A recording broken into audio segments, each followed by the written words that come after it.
ще не вмерли України, ні слава, ні воля. They are drivers, they are teachers, they are builders and they are bakers.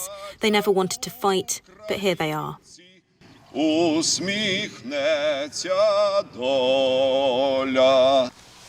We gather in a somber mood. Ukrainian soldiers have been training all over the UK in recent months. At dawn, those here in the south of England stood shoulder to shoulder, pausing for a moment to remember those lost. Numbers thought to be over 10,000 in combat and an estimated 8,000 civilian lives. A lot of infrastructure, buildings were destroyed, lots of civilians were killed, and he was in front of him, before his eyes. So yeah, what Russia is doing is utter terror, complete on that, so inflicting complete and utter terror. How do you feel about going to fight? He feels responsible, like it's a responsibility to protect the country.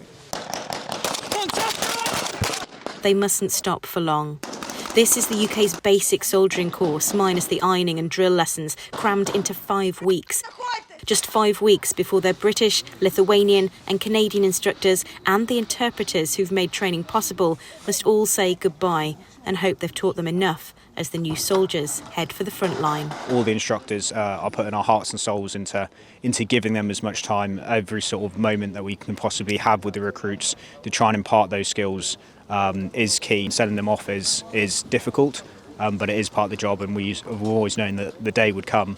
So we just have to hope that we've done enough with them in the short time that we've been able to train them to hopefully arm them as best we can. How do you feel about the future, Vladimir? He's hopeful in a positive way. He hopes the war will be over soon and we can all just go back home. I think it's because of the partner countries who are helping Ukraine.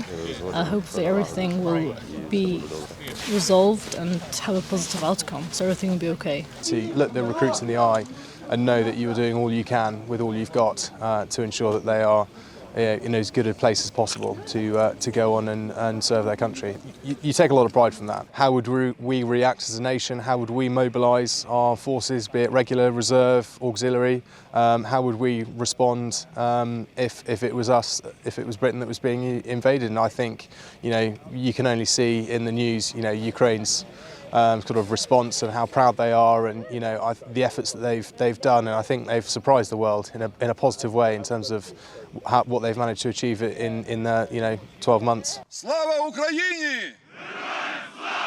Hannah King, Forces News.